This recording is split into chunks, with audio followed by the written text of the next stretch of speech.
Welcome back in my new video of UEC NET paper 2 commerce and management.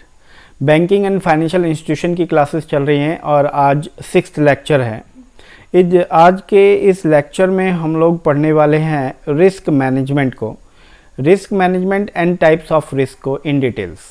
Start करते हैं। सबसे पहले हम समझेंगे what is the meaning of risk. Risk का क्या मतलब है। सिंपल सा मीनिंग है रिस्क का, पॉसिबिलिटी ऑफ लॉस, नुकसान होने की क्या पॉसिबिलिटी है, क्या चांसेस हैं कि आपको किसी काम को करने से लॉस हो जाएगा, तो that is called risk.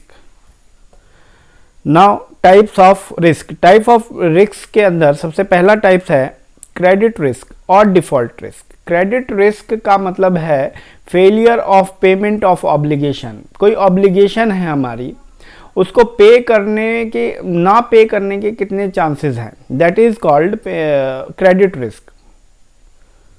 Second is credit risk is classified into 2 parts. Credit risk को फर्दर 2 पार्ट्स में बांटा गया है। सबसे पहला है counter party risk. Counter party मतलब रिस्क टू ईच पार्टी, दोनों पार्टी को रिस्क जो है उसको कहते हैं हम काउंटर पार्टी। काउंटर पार्टी का मतलब होता है दोनों party. Next is country risk. Country risk का मतलब होता है non payment due to country restriction. Country के बीच अगर वॉर हो जाए तो उस टाइम पे कंट्री क्या करती हैं, एक दूसरे से ट्रेड और पेमेंट की रेस्ट्रिक्शंस लगा देती हैं कि आप इस पर्टिकुलर कंट्री से ट्रेड नहीं कर सकते, ना इसमें एक्सचेंजेस कर सकते हैं मनी का, तो वहां पे चांसेस हैं कि आपको नुकसान हो जाए, तो that is called country risk. Second is market risk. Market risk also called price risk. Risk due to movement in price. Price के बढ़ने या घटने से जो रिस्क हो सकता है वो कहलाता है मार्केट रिस्क। लाइक किसी कमोडिटी की प्राइस को बढ़ा दिया जाए तो संभावना है कि आपकी सेल कम हो जाए, या फिर पर्टिकुलर किसी दूसरे प्रोडक्ट की सब्स्टिट्यूट प्रोडक्ट का प्राइस अगर घट जाए तो भी चांसेस हैं कि आपको नुकसान हो जाए। तो इस तरह के नुकसान को हम लोग मार्केट रिस्क के अंदर कैटेगराइज करते हैं। मार्केट रिस्क को फर्दर 4 पार्ट्स में डिवाइड कर दिया गया। पहला है inter rate risk. Inter rate risk is due to fluctuation in ROI। ROI मतलब rate of interest. Rate of interest के बढ़ने और घटने की वजह से जो नुकसान आपको बिजनेस को हो सकता है वो कहलाता है inter rate risk. Rate of interest से बिजनेस को क्या नुकसान हो सकता है, एक बार हम इसको समझ लेते हैं। लाइक बिजनेस कैपिटल बोरो करती है बैंक से, तो जहां पे पहले रेट ऑफ इंटरेस्ट बोरो करने का कम था, अब अगर बढ़ गया तो ऑब्वियसली वहां पे आपके कॉस्ट ऑफ प्रोडक्शन बढ़ जाएगा। कॉस्ट ऑफ प्रोडक्शन के बढ़ने की वजह से आपका जो प्रोडक्ट का प्राइस है वो बढ़ सकता है, तो उस बढ़ने की वजह से जो आपको नुकसान होगा वो कहलाएगा inter rate risk. Second is equity या स्टॉक रिस्क। इक्विटी या स्टॉक रिस्क का मतलब होता है fluctuation in stock price. Stock price के बढ़ने या घटने की वजह से जो नुकसान होगा वो कहलाएगा हमारा इक्विटी रिस्क या स्टॉक रिस्क। लाइक अगर आपने शेयर्स में इन्वेस्ट कर रखा है और अगर शेयर्स के प्राइस घट जाते हैं तो आपको नुकसान होगा अल्टीमेटली, तो इस टाइप का रिस्क जो है वो कहलाएगा इक्विटी रिस्क। करेंसी रिस्क का मतलब है fluctuation in exchange rate. Exchange rate में फ्लक्चुएशंस को मतलब उतार चढ़ाव होना।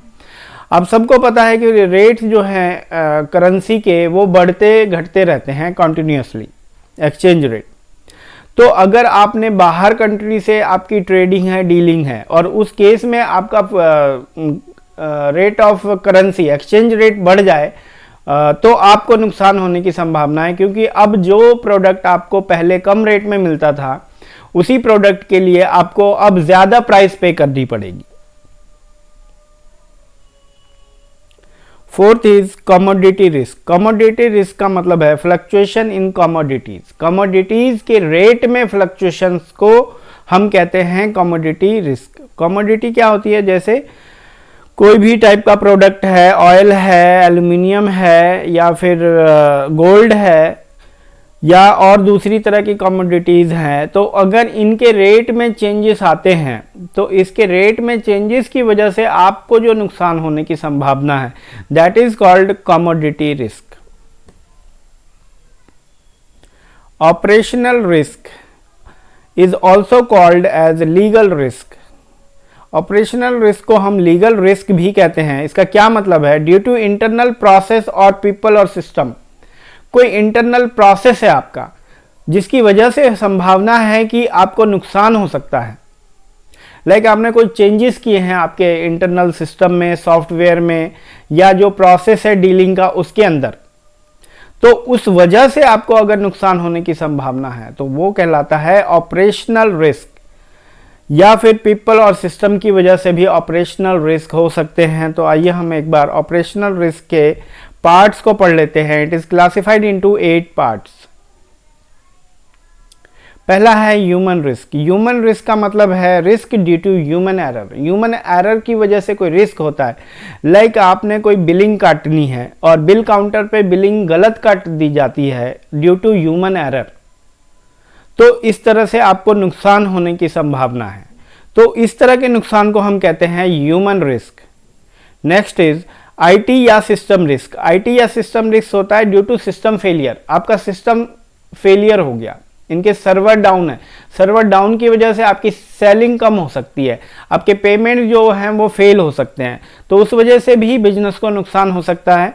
ऐसे नुकसान को हम कहते हैं आईटी या system risk. Third is process risk. Process risk due to hacking, leaking और इम्प्रॉपर प्रोसेसिंग ऑफ इन्फो। मतलब अगर आपका सिस्टम हैक हो जाता है तो उसकी वजह से भी आपको नुकसान बियर करना पड़ सकता है, या कोई डेटा लीक हो जाता है, या इम्प्रॉपर प्रोसेसिंग ऑफ इन्फो, कोई इसी इंफॉर्मेशन को आपने गलत तरीके से प्रोसेस किया है तो आपको नुकसान होने के चांसेस हैं। तो इस तरह के नुकसान, इस तरह के रिस्क को हम प्रोसेस रिस्क कहते हैं। Liquidity risk. लिक्विडिटी का जो मीनिंग है वो कैश से है। तो शॉर्टेज ऑफ कैश और प्रॉब्लम इन कन्वर्टिंग कॉस्ट।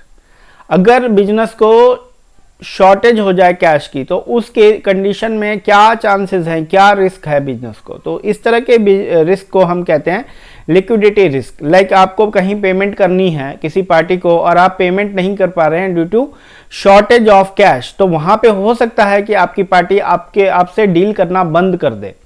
तो इन दैट केस आपको और बिजनेस को नुकसान हो सकता है। तो इस तरह के नुकसान को हम लिक्विडिटी रिस्क कहते हैं।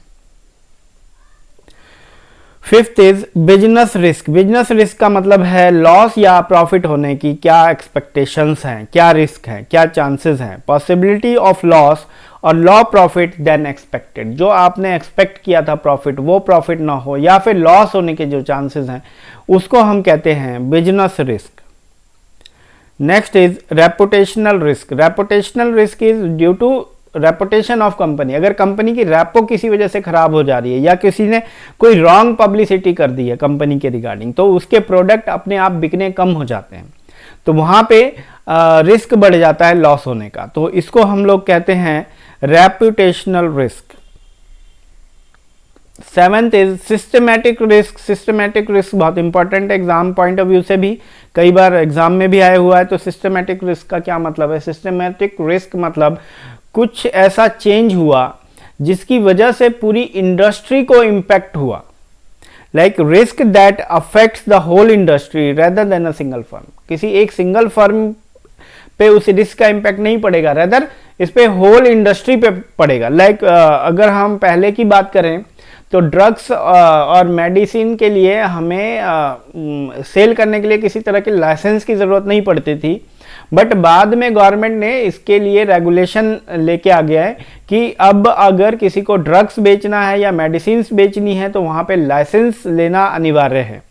तो वहाँ पे हर मेडिसिन वाले को प्रॉब्लम हुई और उनको लाइसेंस लेना पड़ा, और जो लोग लाइसेंस नहीं ले पाए उनको अल्टीमेटली बिजनेस छोड़ के जाना पड़ा। तो इस तरह के रिस्क को हम कहते हैं सिस्टमैटिक रिस्क। मतलब ऐसा रिस्क जो पूरी कंट्री, पूरे इंडस्ट्री पे एप्लीकेबल हो जाए रेदर देन किसी सिंगल फर्म पे।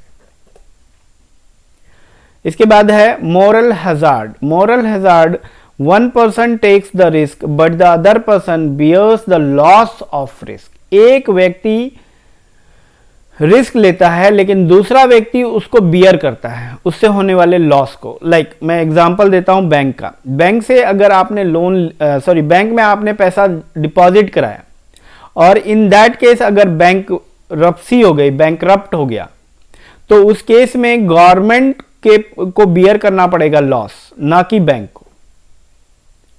तो ऐसे केसेस में गवर्नमेंट बेल आउट कर देती है, बैंकों को पैसे दे देती है, सो दैट बैंक की बैंकरप्सी को रिकवर किया जा सके।